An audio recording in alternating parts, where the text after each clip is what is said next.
Friday afternoon, guys. I'm Jerry Miller. Welcome to the I Love CVille Show on a Friday. Thank you kindly for joining us today. It's a pleasure to connect with you guys through the I Love CVille Network, a show that airs in Charlottesville, across Albemarle County, Central Virginia, the Commonwealth, the country, and the world, right here on the I Love CVille Network, a network presented today by Scott Wagner Integrated Medicine. Who's got your back? Dr. Wagner of Scott Wagner Integrated Medicine has your back. Today's show has topics that matter to you. We are fearless in our commentary, fearless in the conversations we look to have with you, the viewer and listener. And frankly, we come across or approach this show with a mindset of what's best for the community. I'm going to ask very difficult questions today. In the wake of a mass shooting that's rocked Central Virginia, hell, I'm hearing from people all over the world about this mass shooting that's tuning into this show. UVA and the brand that is the University of Virginia, it's far and wide. We all know this. It's not tied to Charlottesville, it's not tied to the Commonwealth, and it's certainly not tied to our country. I'm going to ask you this question. This is a tough question. Did the University of Virginia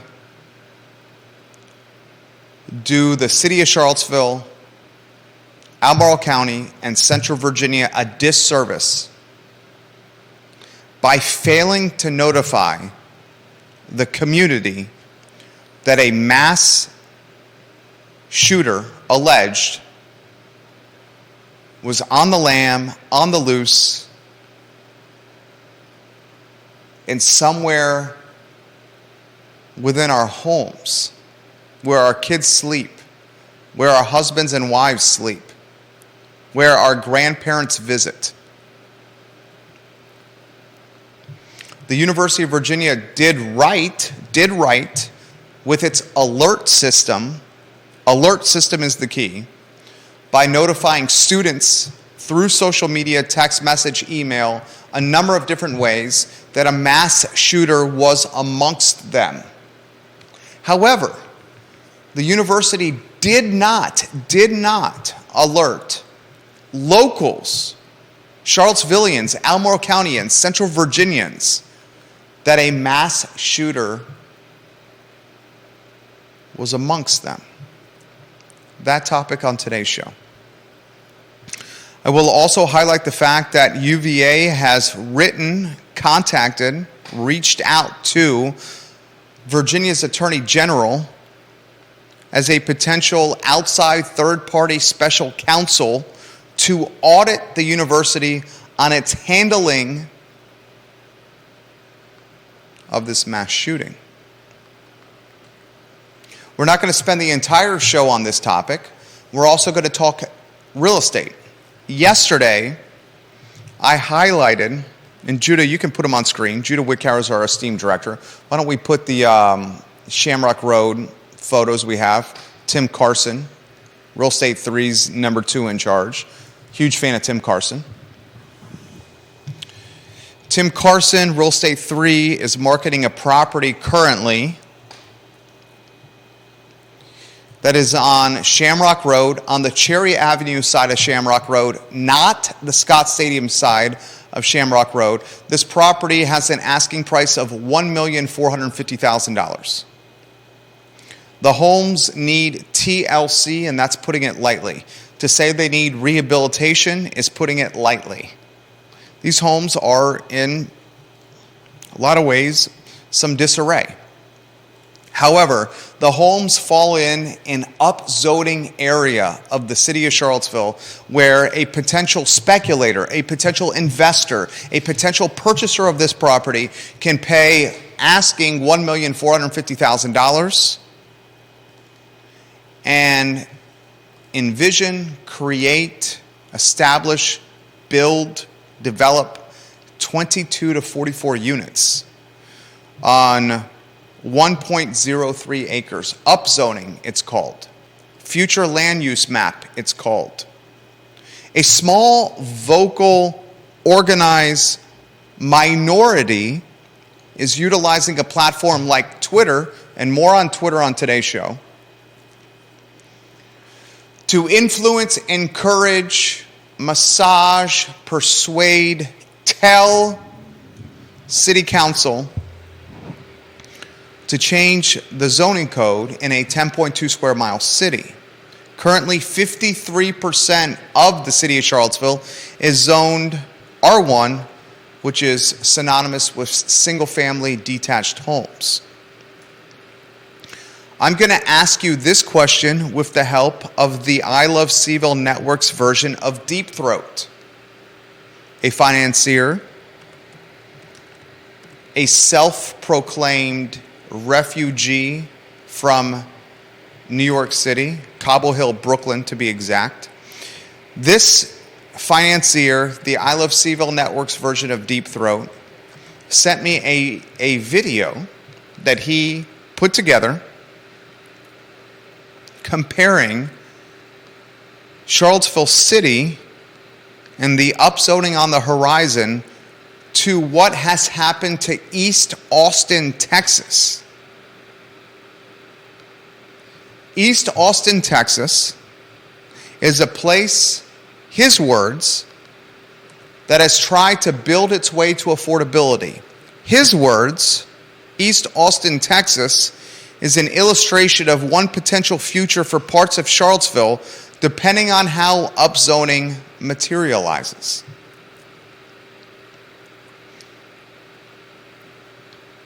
It's a video you should watch. I've watched it twice. East Austin, Texas, and Austin in totality, features mid-rises as far as the eyeballs can see.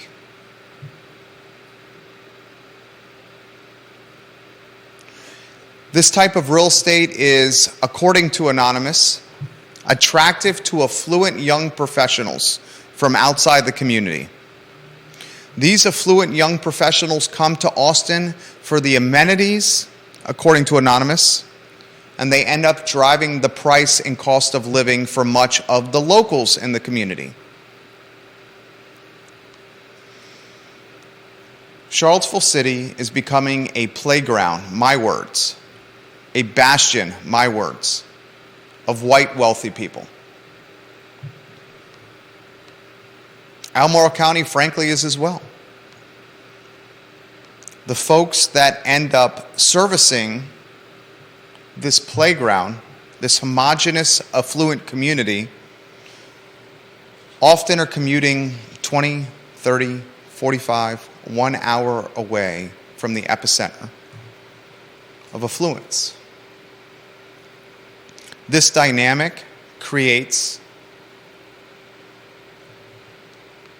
social constructs that can lead to violence, disenchantment, disillusion, anger, jealousy, and frustration. Take, for example, the student housing along West Main Street. What's it called now? The Lark? What's it called now? The building where Hardywood used to be, where Skipping Rock tried to locate, where Devil's Backbone is going. What's the name of that tower of apartments? Apartments that are renting for $1,500 plus a month. What's the name of the apartment building across from where Hardywood and Devil's Backbone and Skipping Rock have tried to operate? That row of apartment structures, home to Potbelly's sandwich shop, right around the corner from the I Love CVille Network's favorite Peloton station. You know the new construction I'm talking about on West Main Street. Imagine being in the 10th and Page neighborhood, the public housing in the 10th and Page neighborhood, and seeing the shadows of $50 and $100 million apartment complexes clouding your sunshine. As you play outside, you look up and you see these $100 million apartment towers that are home to students with mommy and daddy's credit card to pay the bills, and you ask yourself, could I one day be a resident in those towers, or will these towers eventually swallow in quicksand my home and push me out of the city? I'll play a video for you that may offer a snapshot, foreshadowing, if you may, of what upzoning and the future land use map could evolve a city we all love into. Also on today's show, we will chitter-chatter the number of homes in Albemarle County that are assessed over $1.75 million and the ones in Charlottesville assessed over $1.75 million. We will ask the question, Elon Musk, as he is potentially destroying Twitter, I don't think he is, many folks in Charlottesville do, if Elon Musk does in fact light a torch to Twitter, how will that impact the city, the county, and Central Virginia, and its distribution of news? I think it has political potential influences. And then I'm going to highlight a University of Virginia basketball player named Sam Hauser, who is absolutely on fire for the Boston Celtics as we speak. Judah Wickower, let's go to a two-shot. Let's weave you into the mix. He's our STEAM director. He's the jack of all trades. He is monikered from West Coast to East Coast, from San Antonio to Anchorage, from the Blue Ridge Mountains to the Rockies, from Australia to Maui, as J-Dubs. Judah Wickower. Good afternoon, my friend. How are you? I'm doing well. How are you? It's Friday. Today's payday. Mm-hmm. It's nice out there. You're a little chilly. You run a little colder than I do. I like the chill. You like the warmth. That's California in you. Yeah. I'm going to ask you a question, okay? Straightforward question. Mass shooting Sunday night, 10 o'clock range, Sunday evening, Culbreth Garage.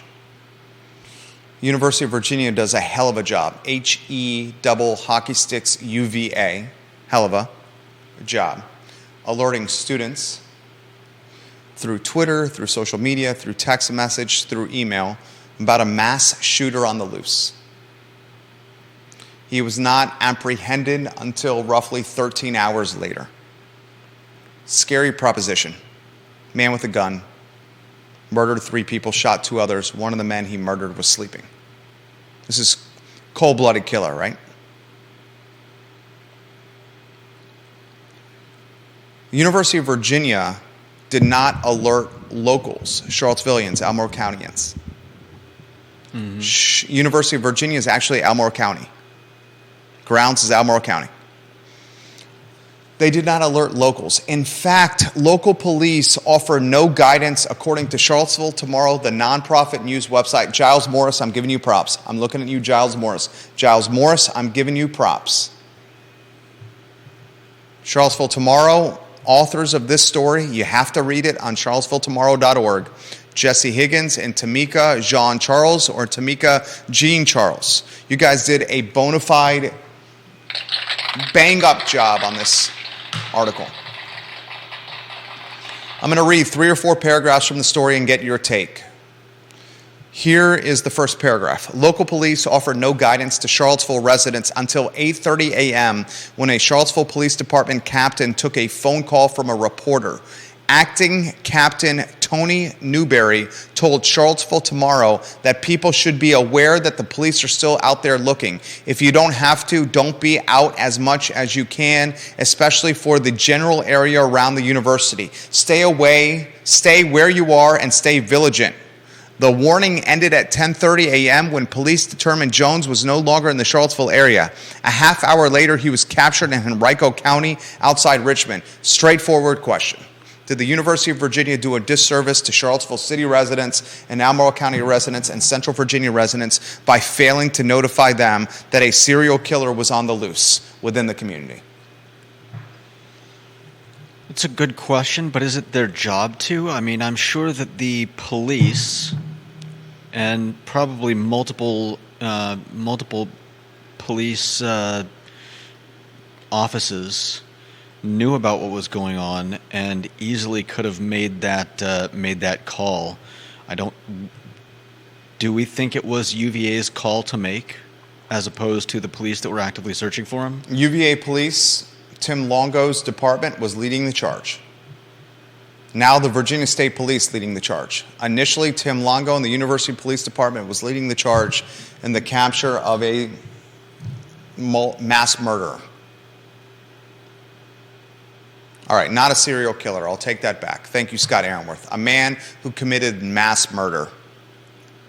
Fair, Scott Aaronworth. Thank you for holding me accountable. Esquire, Virginia Beach, the king of Virginia Beach, friend of the program. Here's my take, okay?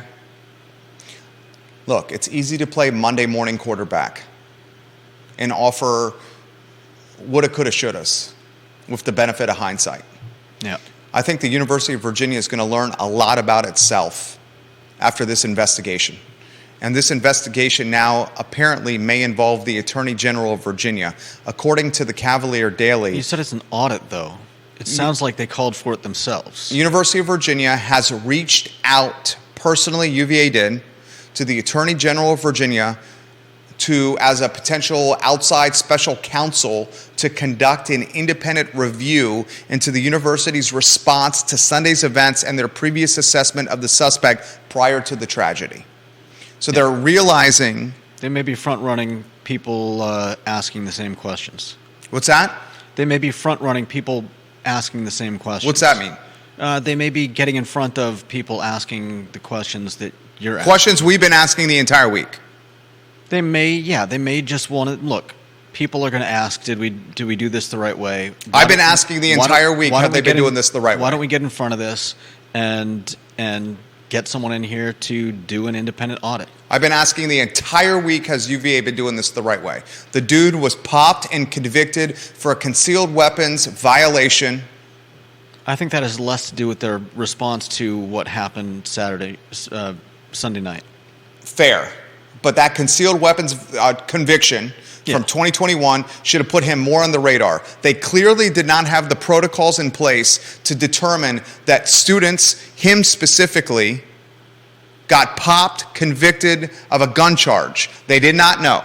They did not find out about this gun charge until he was chitter-chattering, conversating, talking, having conversations with a student about having a gun on his person. Then that student reported to the authorities at the University of Virginia that this dude's talking about having a gun on grounds in student housing. That's when they realized this dude, the murderer, alleged, got popped for a gun charge in 2021. Yeah. It then took months from the student reporting the conversation about a gun on his person, the alleged killer on student housing. It took months and nothing was done. He was put on their radar. That's what was done. I'm a little divided on that timeline. I get it. How? I get it. They acted sluggishly. I'm with you. They possibly could have done something that would have prevented this from happening. On the other hand, what we're talking about is hearsay. How so? Somebody comes. I'm not talking about the misdemeanors. I'm talking about somebody coming to whoever, authorities, and saying, hey, this guy talked about having a gun. That is complete hearsay. There is no way that they can prove or disprove that. Yes, they did find out that he had misdemeanor charges. Homie. Okay, what? Hearsay when the dude has a gun conviction? From when? A year prior? I mean, smoke, there's fire, dude. Do you know what? Did you read Hall Spencer's article in the Daily Progress today? No, I haven't seen anything. I certainly did. Has anyone read Hall Spencer's article in the Daily Progress today? Viewers and listeners, have you read it? Published 18 hours ago. This is what they found in the alleged killer, I'm using the word alleged killer's dorm room. They found in his room a Ruger AR-556, which is a semi-automatic rifle. They found in his room a Smith & Wesson Model 39 pistol, along with a pair of full or nearly full 30-round AR magazines. They found in his room a box of Winchester .223, I'm not a gun guy, .223 ammunition.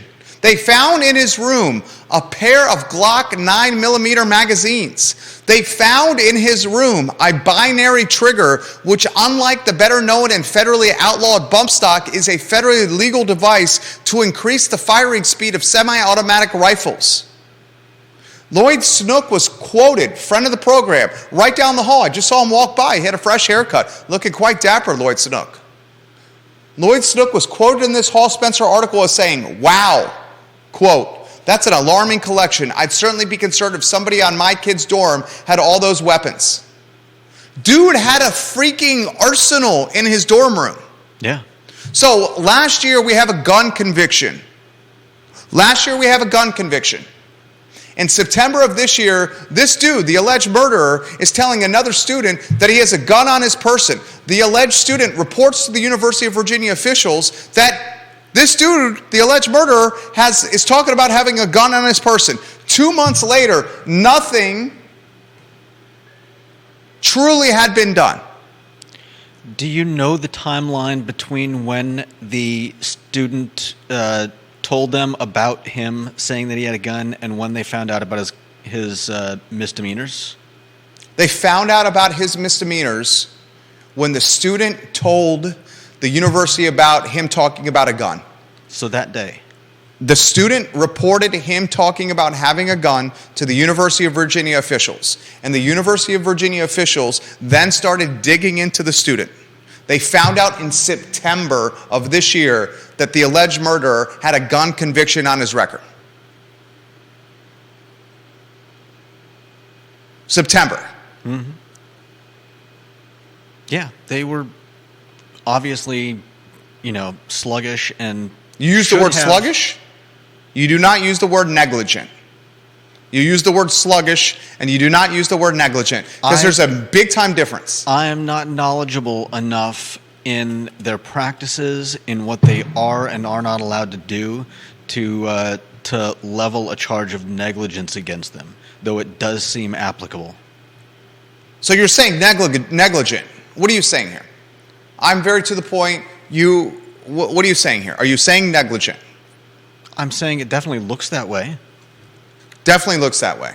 But I don't know what hoops they have to jump through when going to search a student's room, or just outright on-ground student housing. Someone. On-ground student housing, not off-grounds housing. On-ground student housing. Okay. On-ground student housing, not off-ground student housing. University of Virginia-owned dormitory. The alleged murderer. Okay. Domiciling within. All right, conversation. You're offering valuable perspective. Key contributor to the team, your family. Should the University of Virginia have alerted locals that a mass murderer was on the lam, on the run, within the shadows of their houses? How would they have done that? I'm not saying I can no. tell you how. Okay. That's why I asked. You want me to tell you how? Please. That's why I asked. Contact the university police department and or the Charlottesville Police Department and tell everyone immediately. I thought Longo was in charge of the university police department. Longo is? The extent of their alerts went out through a Twitter account and text messages and emails to students. The Charlottesville Tomorrow article is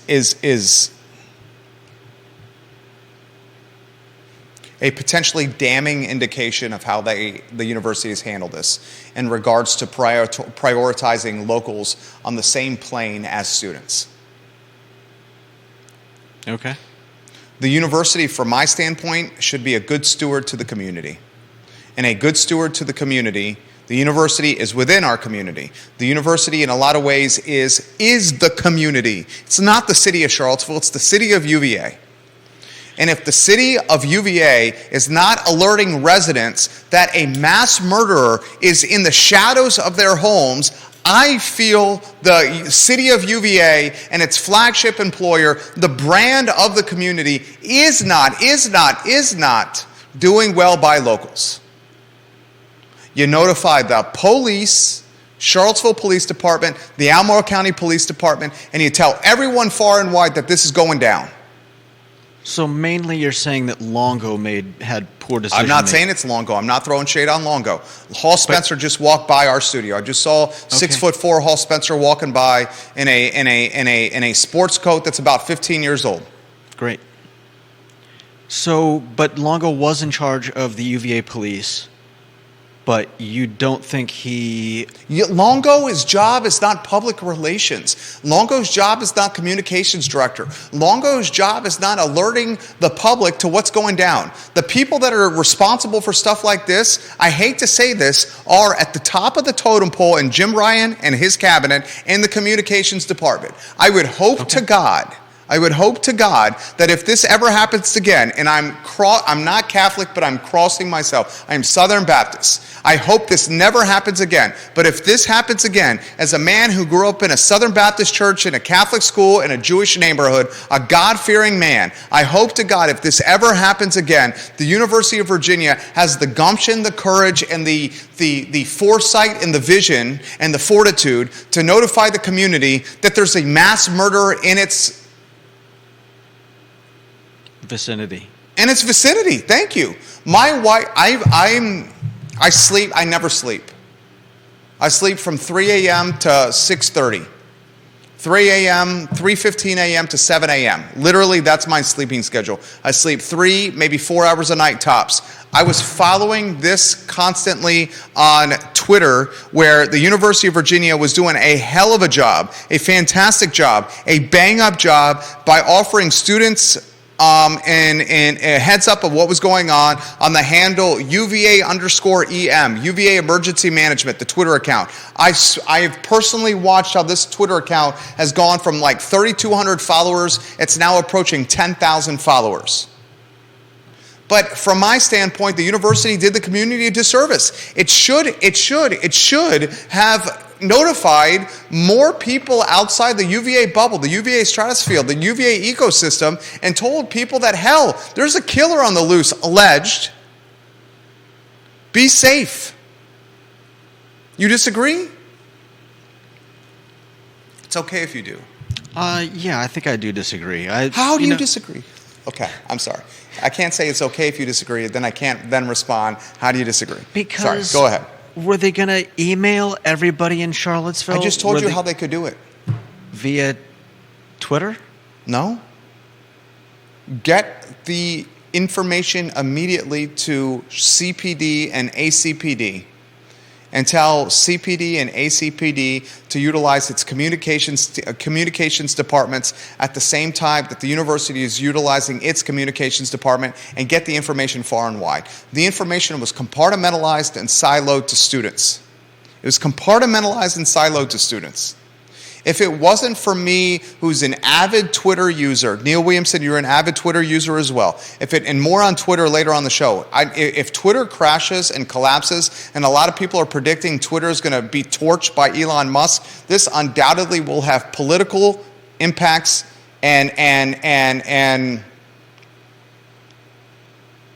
social construct impacts. That topic in a bit. UVA did not do a good job of telling people in the community outside the UVA bubble that there was a mass murder alleged on the loose. And that's bogus. That's prioritizing students, and I understand why they have to prioritize students. The students are paying the tuition, but it's prioritizing students and clearly showing a lack of better phrase, market advantage for them over locals. And this is why a lot of people in this community get aggravated and frustrated with the university. And you're frustrated with me right now because I'm not letting you talk, so I'll shut the hell up. I completely understand frustration with the university. I'm not at bat for them, but at some point there was more than just the UVA police looking for the alleged murderer. The UVA police were not the ones, I don't think, that captured him outside of Henrico County. So at some point you have to spread the blame to all these police departments for not doing what you're claiming UVA didn't do. And I have to think that somewhere along the line there was someone with enough knowledge and understanding of the situation to say, look, we don't need to terrify everybody in a 30, 40, 50 mile radius around Charlottesville saying there's a mass murderer on the loose, because while you use that term rather loosely. How's mass murder used loosely? This is not a guy firing from a clock tower. This is a mass murder. This is the definition of mass murder. Okay, but you have to admit that it's on the... I'm not going to trivialize this in any way. I'm not asking that sounds you like to what you're doing. Trivialize it. You have to know that term is somewhat inflammatory. Mass murder? How is that inflammatory? Because if you were to call up everybody in Charlottesville and say there's a mass murderer on the loose, you'd have people freaking out. As they should.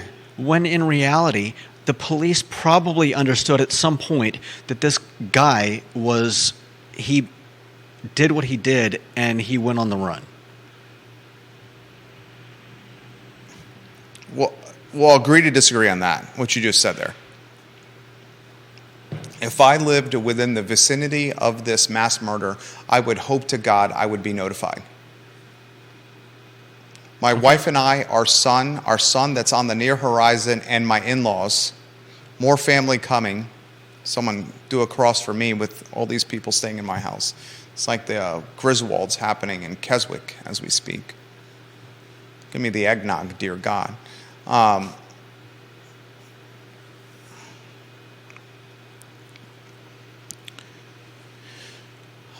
would want to know. I know you would. You would want to know.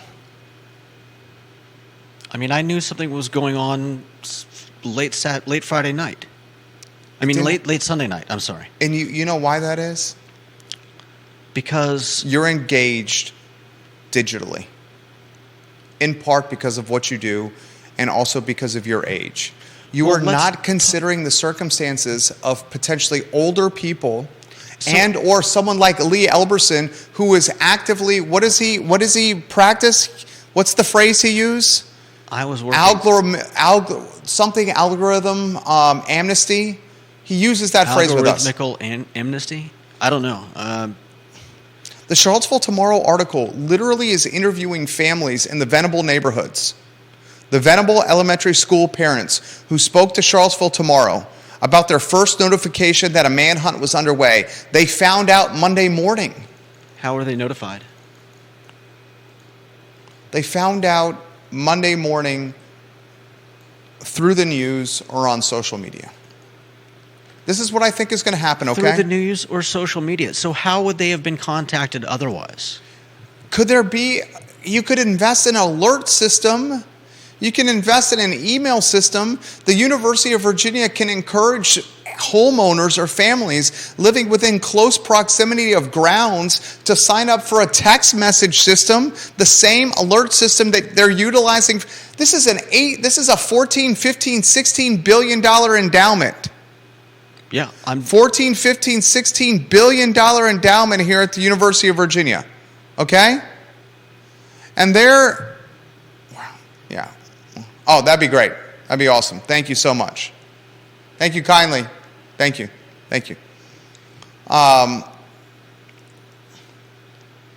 They're not lacking for money.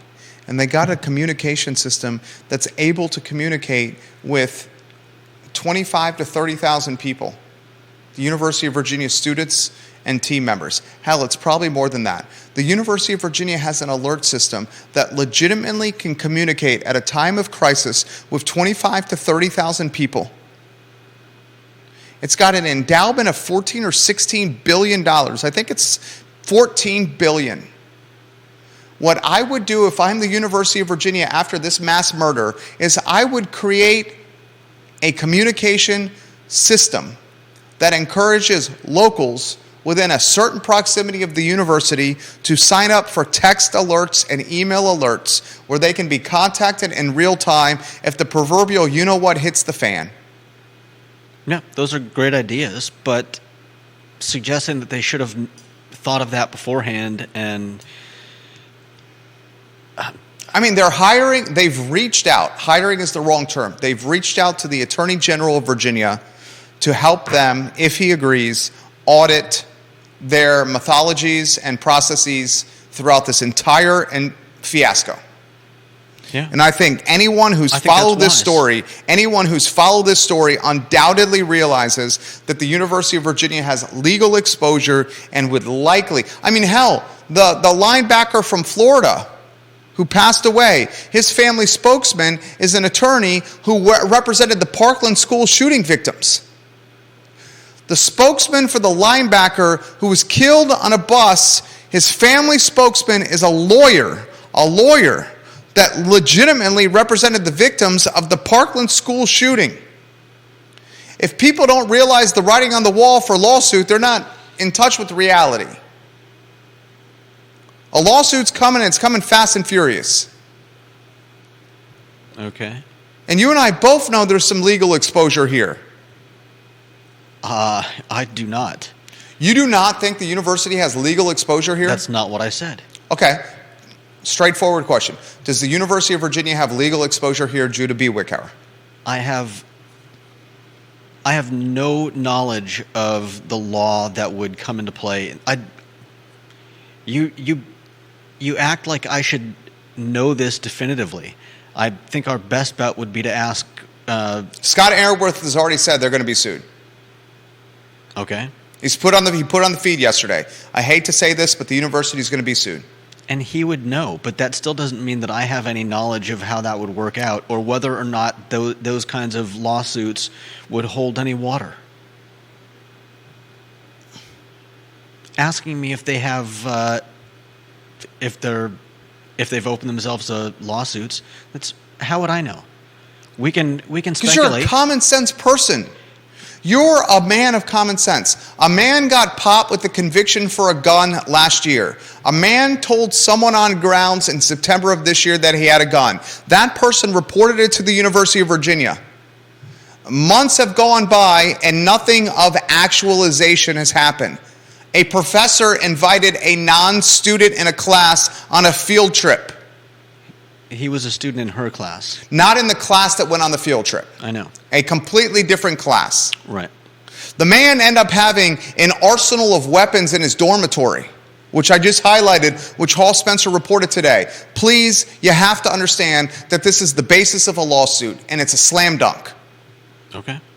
You have to understand that. Do you not understand? You see that, right? It's very suggestive, yes. Okay. Then just speak straightforwardly. I am. No.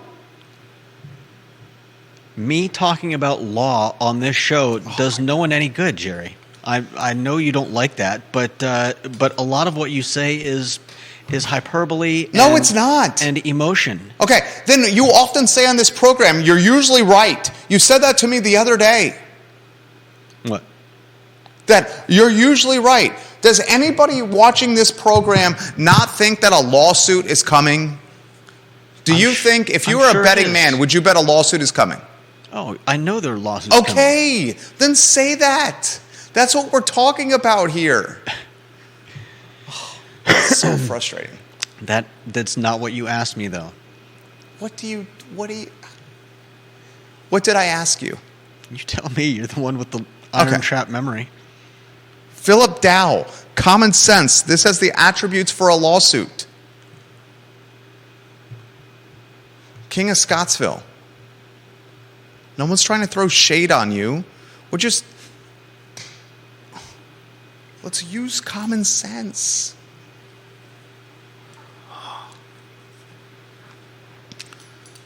All right. Fresh information I just asked and passed along to you. Should the University of Virginia, in future circumstances, notify city residents that are in close proximity of a mass murderer that a mass murderer is on the loose? I will bet you that future protocols will have alerts for locals. Okay. I will bet anyone $100 that future protocols will have much more straightforward alerts for locals. Fresh information from you. The mass murderer in his dormitory had, according to Hall Spencer in the Daily Progress, a Ruger AR-556, a semi-automatic rifle, a Smith & Wesson Model 39 pistol, a pair of full or nearly full 30-round AR magazines, a box of Winchester ammunition, a pair of Glock 9mm magazines. He also had a binary trigger which allows him to shoot bullets at a faster clip. I mean, the dude had a effing arsenal in his dorm. Had an arsenal in his dorm. Fresh information. The University of Virginia has reached out to the Attorney General of Virginia to audit how they've handled this case. Fresh information. Yesterday, the family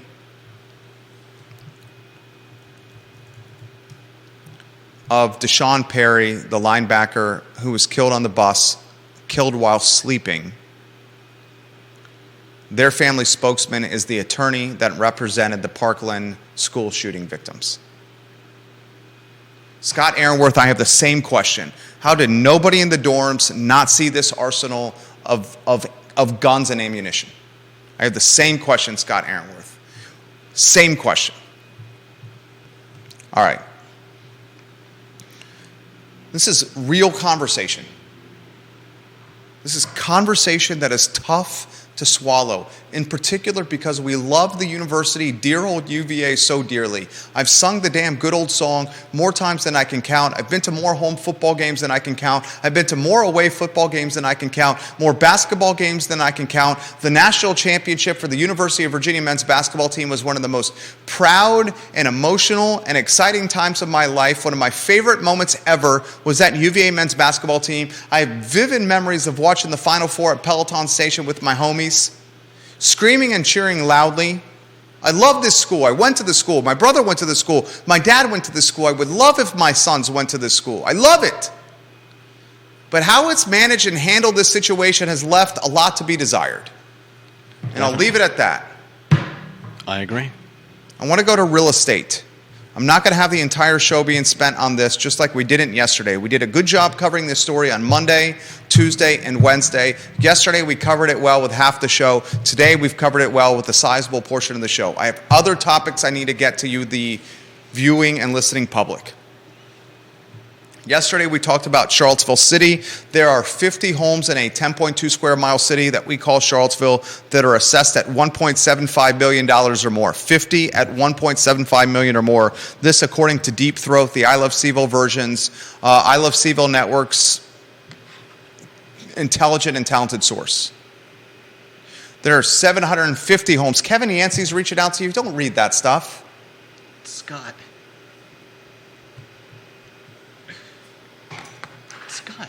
Told us about, I'll leave it alone. It's just Scott.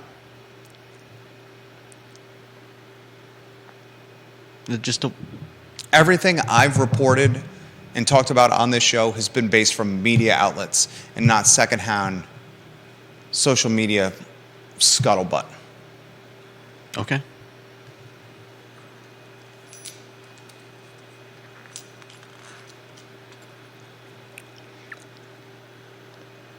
$750 Albemarle County homes at $1.75 million or more. 50 homes in Charlottesville City at $1.75 or more.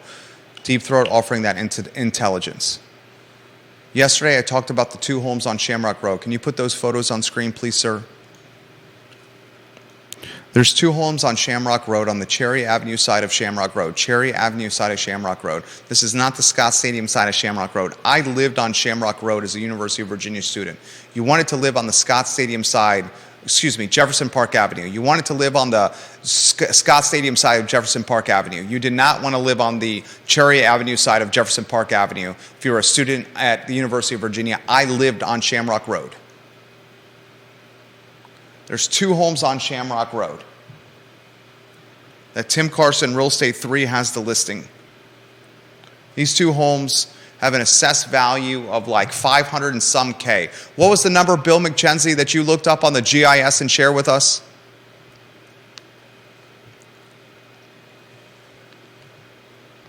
Can you put that in the feed again? You looked it up, Bill McKenzie.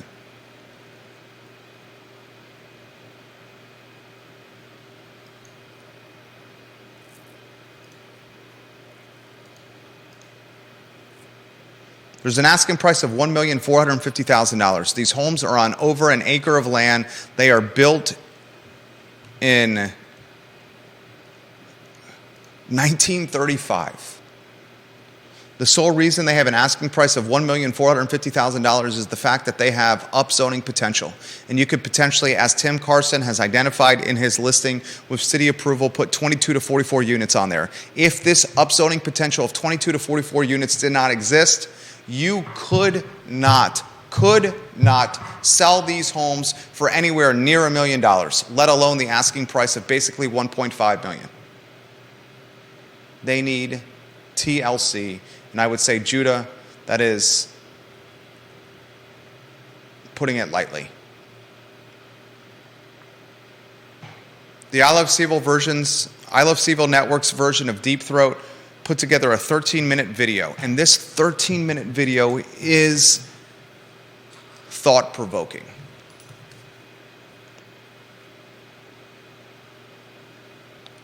I'd like to play that video for the viewers and listeners. I've been given the permission from Deep Throat to share this video. Deep Throat has indicated that Austin, Texas is a locality that has tried to build its way to affordability.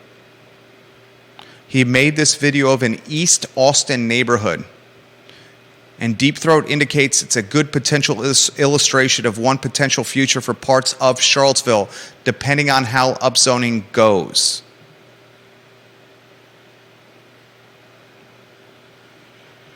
He sent me this text message that got me thinking, direct message, excuse me. I am more trying to tell folks in this community that they've ordered chocolate ice cream, which is lots of affordable housing, but the waiter is going to bring them a salad, which is an explosion of student housing filled by UVA increased enrollment, plus some risk of getting on the gentrification treadmill. I like it. He said, for pointing this out, I get called some sort of a snobby Thurston Howell III. He said, I just got back from Austin, Texas. Mid-rises as far as the eye can see. The rate of total unit addition per capita roughly 3x CVille, and yet prices keep going up, Deep Throat says. Deep Throat says rhetorically, why is that, Jerry? Deep Throat answers his own question. The mid-rises are attractive to affluent young professionals from outside Austin. They come and amenities follow. Amenities attract more people like affluent young professionals. They drive up the price of everything. They use lots of low-wage services. Where do those new service workers live? You guessed it. Not in Austin. It's a video that's roughly 13 minutes long. It's a little longer than I like to play on shows like this, but still I'm going to play it because I find it thought-provoking. Judah Whitcar, you have that video ready to go. Yep. Let's play it in 3. Let's play it in 2. Let's play it in 1. I want to talk a little bit about Austin. It's a city that's produced housing at a rate about 4 to 5 times per capita as Charlottesville, most of it multifamily, buildings of 5 or more. And in 2015, housing prices were about the same as Charlottesville. Now they're 50 to 60% higher. All that construction has not made it cheaper. I want to talk specifically about East Austin. We'll take a walk through there. That's a neighborhood that was a very modest neighborhood, and over the last decade or so, it has seen an explosion of mid-rise development. So to give you a sense of what happens when you encourage that sort of development and you remove boundaries to it. And I think it would be instructive for people from Charlottesville to have a look at what's happened there. Now, there are some good things about this development. I think one of the good things is that a lot of it took place on low-value commercial land. So it was, I would say, successful commercial conversion. Not all of it, but a lot of it. And that's something that I think it would be good to see in Charlottesville, and we are unsure about whether that's actually going to happen. On the bad side, what you see is a massive demographic transformation. You've had a ton of people moving in from outside. In a given year over the last decade, almost 10% of the population comes from out of the side of the city. So it's new people coming in, much more affluent than the people who were there before, and they have really made everything more expensive, and they consume a lot of services, and the people who provide those services need housing, and it's not clear where they're going to get that housing. It's clear where they're not going to get the housing, from the market. And the leadership of Austin has been shrewd enough to recognize that. They proposed a $350 million housing bond, which passed just a couple of weeks ago. Perhaps that can be a lesson for Charlottesville, where there seems to be a temptation to rely on the alchemy of the market instead of on spending money to actually build or subsidize affordable housing that the market will not provide. But anyway, without further ado, the purpose of this video is to walk you through East Austin to show you what it looks like after there's an explosion of mid-rise development. So let's go and do that. All right, what do we got here? This is I-35. You can see downtown Austin, huge, all brand new skyscrapers, new stuff being built. That's down by the lake. That used to be sort of low value, commercial, some warehouses. This is I-35. Just next to I-35 here, we got some mid-rises, brand new mid-rises. Up here, some more mid-rises. You can see all the way up I-35, mid-rises. Not exactly where I'd want to live, pretty noisy. What was there before was sort of gas station, strip mall, stuff like that. You got some big office here, and all the way down 6th Street, which we'll take a look at later, more mid-rises. All of this stuff, again, not in the most, it's pretty accessible, but you're right next to the highway. You're talking about $3 to $4 a square foot. So as we head into East Austin, that's a Whole Foods with apartments over it again, talking about $3.50 or so, $3.50 per square foot per month kind of rentals. You've got, you can zoom out here, another mid-rise here, all the way down this street, really probably for a mile and a half to 2 miles down the street, it's just all mid-rises that were not here 10 and some of even 3-4 years ago. What was here, some of this was commercial, not a ton of residential, but a little bit of residential. This was traditionally had been a lower income neighborhood. In the time of segregation, had been a black neighborhood. That's been entirely deleted. And now you have these mid-rises again, where you're talking about apartments. I don't know, a studio in the $1,500 to $2,000 a month range, 2 or 3 bedroom, $2,500 to $4,000, that kind of level. So definitely nothing affordable here, but at least most of what was along this street, 6th Street, was not residential. So residential was not replaced, it was good. Commercial conversion. And now instead of looking east, we're looking south, and you can see down these streets there's even more mid-rises behind here. Again, a lot of that was commercial. There was, I remember, some bars back there a decade ago, but nothing cheap, nothing affordable. This is the Corazon, and nice mid-rise, just I guess what you would like here. And you can get yourself a studio for $1,700 or a 1 bedroom that's 580 square feet for $2,000 a month. Down here you see some, again, some more mid-rises. There was nothing, that was parking lots, and it was adjacent to a rail line which has been turned into light rail, so that's kind of a good spot for mid-rise housing. But again, it's pretty, you're talking about pretty expensive stuff. here you see transformation in progress. This is what you would saw on, in East Austin, 4th Street, 5th Street, 6th Street in the past. You can see this is about to come down. And, you see more little sort of low-rise commercial. That's what was here. And just across the street from what we were looking at before, that's what goes in. This is a sort of a smaller scale infill mid-rise. Rise we were just looking at before actually is all Airbnbs, $800 a night. You got some office buildings behind there, but still mostly residential. And you can see if you look way down there, this just goes on and on and on. Incredible amount of building, and things have only gotten more expensive. Sometimes what was here was kind of like low-rise, low-value commercial. I think, what you might say is that this is what we would have considered in Austin a sensitive area, but this is actually where it makes sense to build things because the land value is lower. But what you get is stuff like that. It's very expensive. So just something to think about as we consider zoning in Charlottesville. Kind of cheap old hotel that I'm sure will be soon to come down. Over there you can see some big mid-rise. That's called the Arnold. That was one of the early ones over here. And we're probably 1.5 miles from downtown now. So it's not super close to where the jobs are. The Arnold, so we can get a shot of it over here.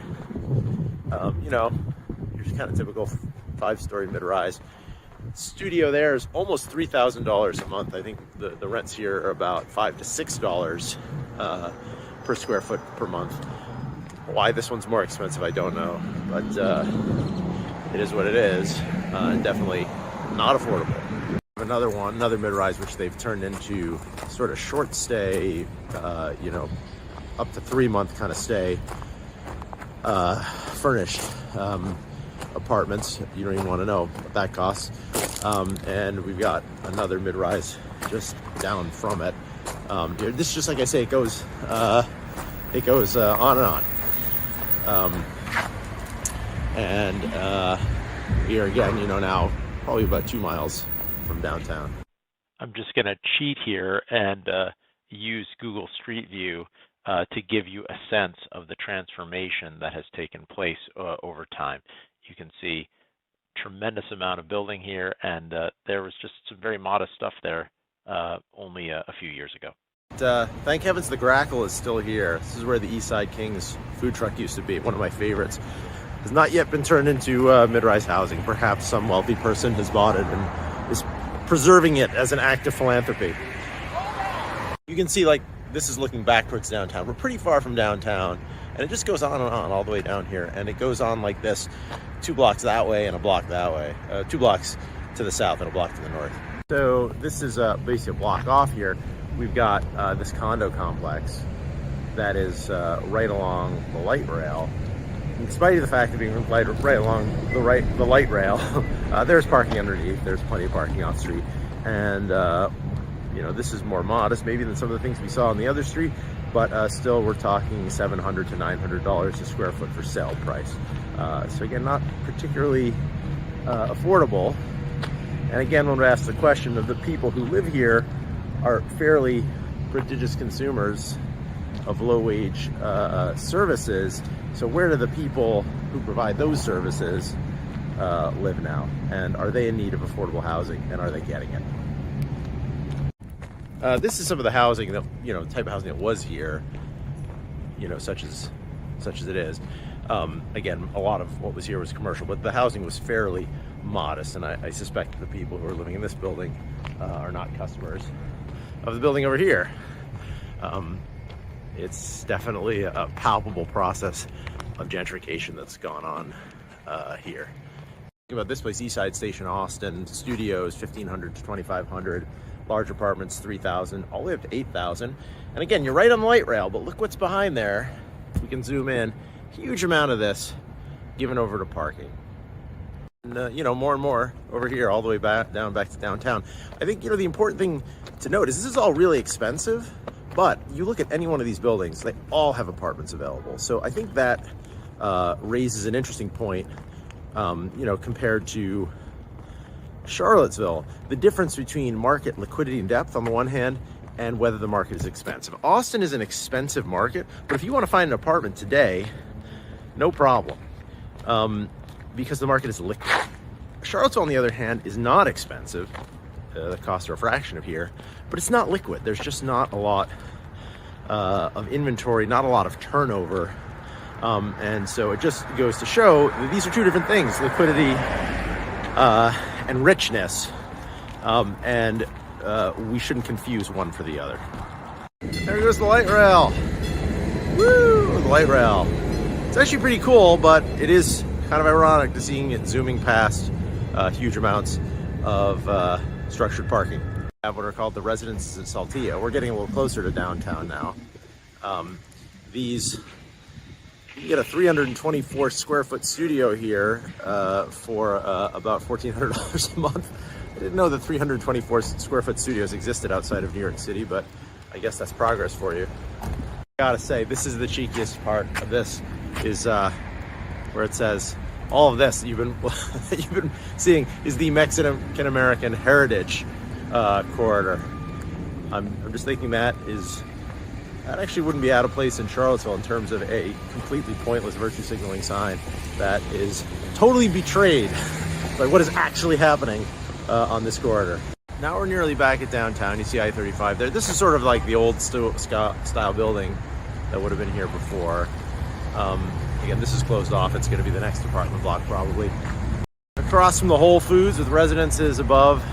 Again, we're talking here studios, the 1,500 to 2,000 range, and you're right by the highway.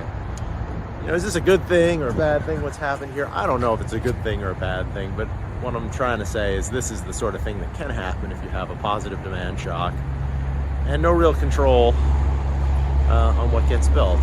I think in contrast to Austin, in contrast to Charlottesville,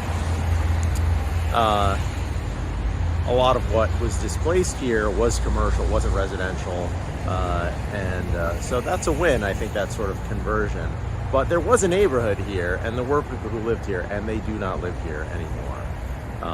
And there were buildings that were affordable here, and homes that were affordable here, and what's here now is not affordable. So what I just want to close with is that all of these buildings, they're mainly been filled with people who have come from outside Austin, and these are people who are wealthier than the people who lived here before. And when the first batch of them moved here, then restaurants were opened to cater to them, and that made the neighborhood more attractive to the next batch of people like them, the young professionals like them, and that means even more restaurants and amenities, and then you have a critical mass of potential workers for tech companies to move in, and that again makes it more attractive to people like that to live there, and it becomes a self-fulfilling process where you see the amenity effect dominate the supply effect. So it's just something to keep in mind for Charlottesville as it undergoes its rezoning. Thanks for watching. Yeah. Now it's up. Okay. Deep Throat. I Love CVille versions. I Love CVille Network's version of Deep Throat right there. Look, I'll close on this when it comes to real estate, and we'll go to one other topic. So far, the upzoning, and it's the short term, the upzoning is being led by a loud minority of people. And by minority, I mean small in number. A loud group that is small in number that is utilizing Twitter to galvanize, organize, and influence city council. And so far, what we've seen from upzoning is expensive investor speculation. I can highlight Tim Grossman, who I saw yesterday. I saw Tim Grossman yesterday, talk with him. He got basically $1.2 million for his 2 homes on Shamrock in the shadows of Scott Stadium that otherwise would have gotten $400,000 or $500,000 for combined. Now Tim Carson's got these on the Cherry Avenue side of JPA. And on the Cherry Avenue side of JPA, Tim Carson's asking basically $1.5 million for these homes. So what we know so far is upzoning has birthed wealthy speculation. It's capitalism. It's the free market at work. Investors see potential to create density and monetize ramshackle homes and convert them into more density. The folks that bought Tim Grossman's listings, they're not tied to Central Virginia. I specifically asked him that question yesterday in the locker room to confirm, right before his tennis match.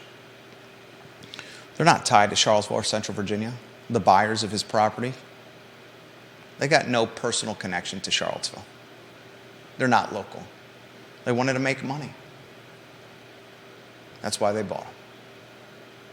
They're not concerned with affordable housing.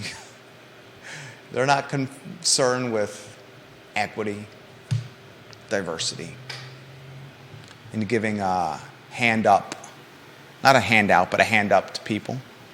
They're focused on profits over people.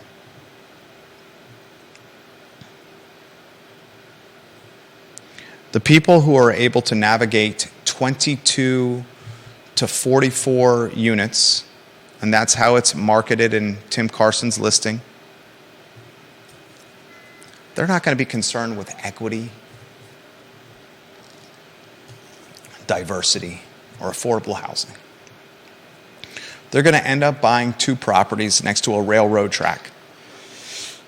And then they're going to have to put millions of dollars into taking these properties and creating density, apartments.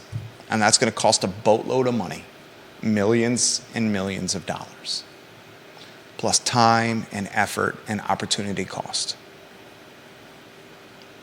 These people are going to be concerned about making money.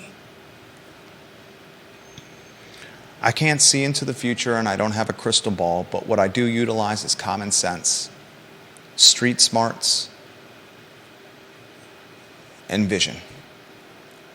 What I'm seeing so far from this upzoning effort is wealthy speculation and what I think is going to be a foundation for the University of Virginia to admit more students to Thomas Jefferson's University. When the University of Virginia, an institution, an enterprise that's focused on driving revenue, and UVA is focused on driving revenue, when they realize that density is a reality around grounds, they're going to admit more students because those students have more places to live.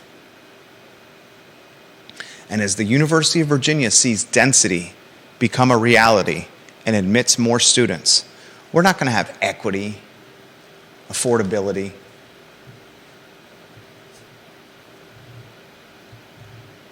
We're going to have more 18 to 22-year-olds with mommy and daddy's credit card, cannibalizing doors, rooftops, and beds. We're going to have more gentrification. We're going to have more $1,500, 300 square foot studios. Time will tell. But I've proven on this talk show, and it's documented with audio and visual,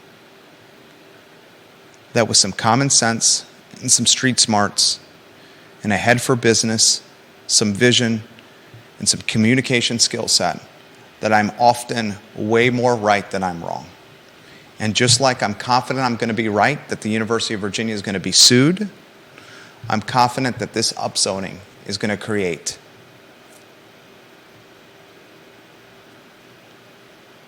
the type of gentrification that makes this community, Greenwich, Connecticut, Silicon Valley, San Francisco, or Austin, Texas. And I want to close with 2 other topics on this fair and fine talk show. Sam Hauser, a University of Virginia product of Tony Bennett,